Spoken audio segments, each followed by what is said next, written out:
నిన్న ఏదైతే చంద్రగిరి ప్రాంత కార్యకర్తలతో సమావేశమైన లోకేష్ గారు చెప్పిన ఒక మాట ఇప్పుడు రాష్ట్ర వ్యాప్తంగా ఒక సంచలనం కలిగిస్తుంది. అతి త్వరలోనే ఇసుక మద్యం స్కామ్లో ఉన్న బడా బడా నాయకులు అరెస్ట్ కాబోతున్నారంటూ ఆయన చేసిన వ్యాఖ్య ఎలా చూడాలంటారు అసలు దీన్ని? మీరు తప్పుగా ఎందుకు అనుకున్నారు లోకేష్ వ్యాఖ్యల్ని? నిజమే కదా ఆయన చెప్పింది. ఇవాళ ఏముంది, ఎప్పటి నుంచో చెబుతున్నాడు కదా, రెడ్ బుక్ ఉంది రెడ్ బుక్ ఉందని. అదే చెప్పాడు. ఇవాళ కొత్తగా ఏం చెప్పాడు లోకేష్ గారు?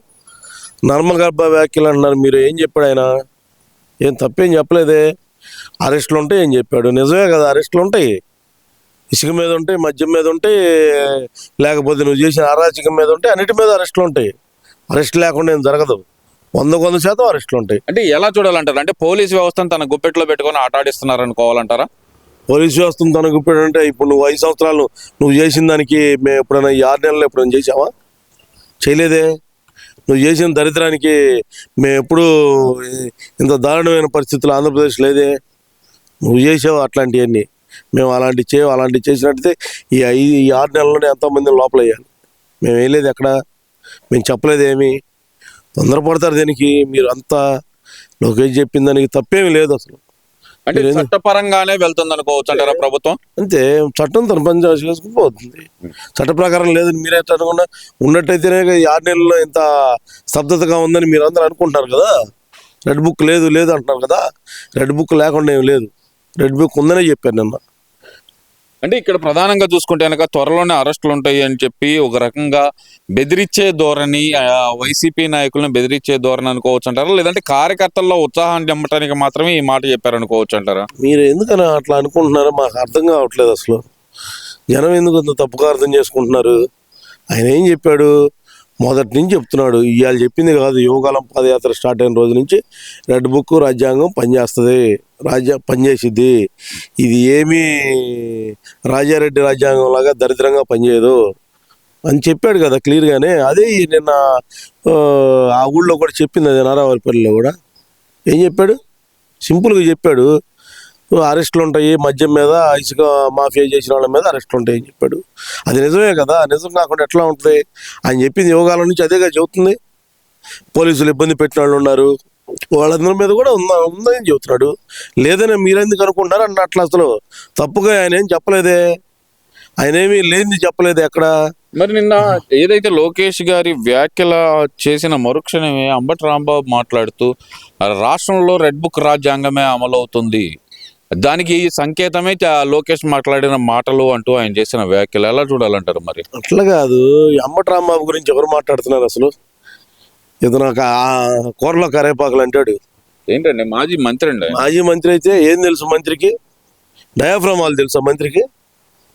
డయాఫ్రామ్ అంటే వాళ్ళు తెలియదు మంత్రికి. ఇంకా మరి ఆయన ఏమంటారు మనం? అంటే అది తెలియకపోతే ఆయన మంత్రి కాకుండా పోతారంట. అంటే ఆ ఇరిగేషన్ మంత్రికి డయాఫ్రామ్ వాళ్ళు తెలీదా? తెలియాల్సిన అవసరం లేదా? మరి అట్లాగా తెలియాల్సిన అవసరం లేకపోతే ఇంకెందుకు మరి దాంట్లో మరి దానికి ఎందుకు అనుకోవాలి మనం? అంటే గతంలో ఒక విలేకరు అడిగిన ప్రశ్న డయాఫ్రామ్ వాళ్ళ గురించి అంటే అవన్నీ తెలిస్తేనే నేను మంత్రిగా ఉండాలా అంటూ అంబటి రాంబాబు. మరి ఇరిగేషన్ మంత్రి అంటే ఏంది? మంత్రి అంటే ఏంది? అన్నీ తెలిస్తేనే కదా ఇరిగేషన్ మీద నువ్వు పెద్ద పెద్ద ప్రాజెక్టులు చేసి జీవోలు ఇచ్చేది. మరి ఆ జీవోని నీకు తెలియనప్పుడు నువ్వెలా అవుతావు ఇరిగేషన్ మంత్రి? అందుకనే కదా ఒక పని ఒక 76.7% చేసిన పోలవరాన్ని ఒక 2% కూడా మీరు ముందుకు తీసుకెళ్ళలేకపోయారుగా. ఇంకా వెనక్కిపోయింది కదా. వెనక్కే పోయింది ఒక రకంగా కాదు. డయాఫ్రామ్ వాళ్ళు అసలు ఒక రకంగా కాదు. మీరు అనుకుంటున్నారు. మళ్ళీ మొదలెత్తుకునే స్టేజ్కి వెళ్ళింది.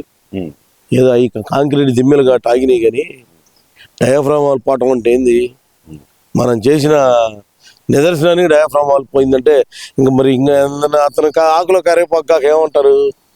కూరలో కరేపొగ్గాక. అంటే ఇదే అంబటి రాంబాబు మాట్లాడుతూ 7 నెలల్లో రాష్ట్రాన్ని అప్పుల కుప్పగా మార్చేశాడు చంద్రబాబు నాయుడు అంటూ ఇదే అంబటి రాంబాబు చేశాడు. 1,13,000 కోట్లు అప్పు చేశారని చెబుతున్నారు. 1,13,000 కోట్లు. మరి ఈ 5 సంవత్సరాలు నువ్వు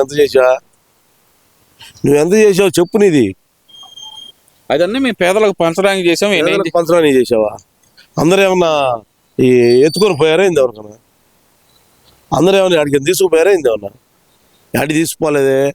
నువ్వు చేసిన అప్పులు కడుతున్నారు అంతే.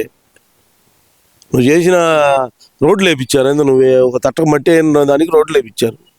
నువ్వు చేసిన దానికి నిదర్శనమే. మరి మరి అప్పు చేయాల్సి వస్తుంది. మరి తినకపోయినా మరి వడ్డీ కడుతున్నాడు బాబు గారు నెలకి 1వ తారీఖు కట్టాలి కదా. మరి 1వ తారీఖు జీతాలు ఇస్తున్నాడు కదా, ఇస్తున్నారు.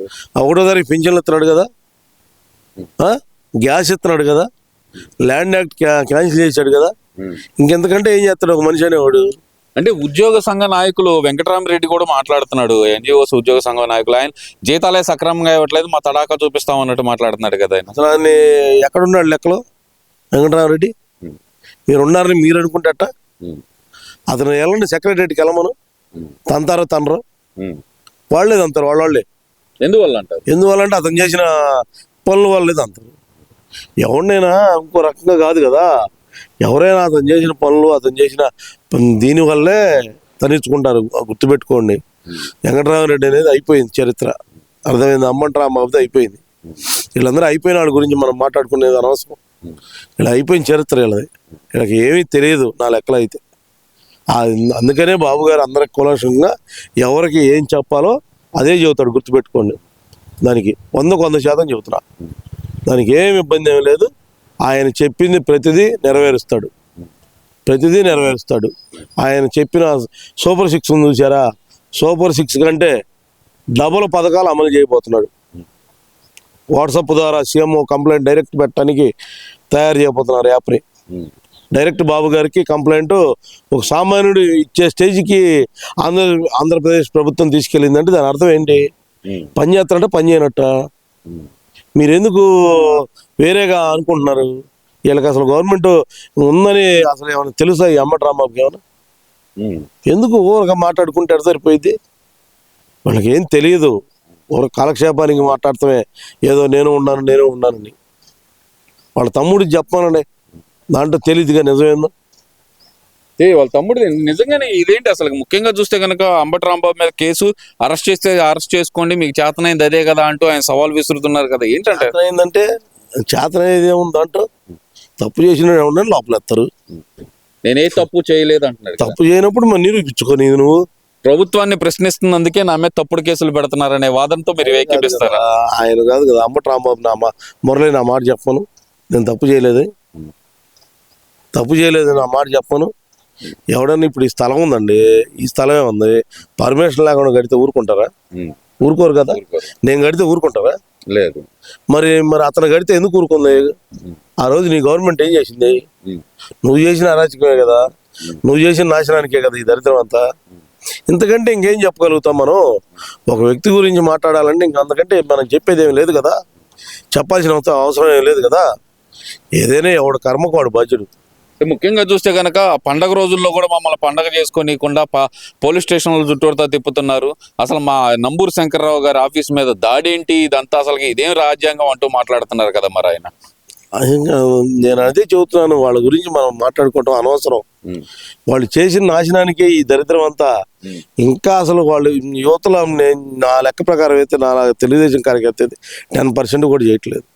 వాళ్ళు చేసిన 100% అంటే వాళ్ళు చేసిన దాంట్లో వాళ్ళు అయితే కనుక చట్ట వ్యతిరేకంగా వెళ్ళారు, మీరు చట్ట ప్రకారం వెళ్తున్నారు. చట్ట ప్రకారం వెళ్తాం మేము. చట్ట ప్రకారం రెడ్ బుక్ రాజ్యాంగం నడిపిస్తాం. 100% చెబుతున్నా. దాంట్లో తేడానే లేదు. చట్ట ప్రకారం చట్టం తన పని తాను చేసుకుపోతుంది. RRRలో కూడా అదే జరుగుతుంది. కేసులో కూడా వెయిట్ అండ్ సీ. అందరికీ అన్ని శిక్షలు అధికారులు కూడా పడతాయి. తగ్గేది లేదంటారు.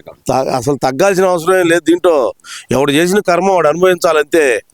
అర్థమైంది? ఇంతకుముందు ఎప్పుడో తాతల తండ్రుల టైంలో ఎప్పుడో జరిగిద్దంట, 10 సంవత్సరాల తర్వాతే జరిగాయి అన్నారు. ఇప్పుడు అట్ట కాదు, ఎప్పుడుదప్పుడే నెరవేరుతున్నారు. ఎప్పుడుదప్పుడే జరుగుతుంది. చట్టం పని తను చేసుకుంటూ పోతూ ఎవడి కర్మకు వాడు బాధ్యుడు.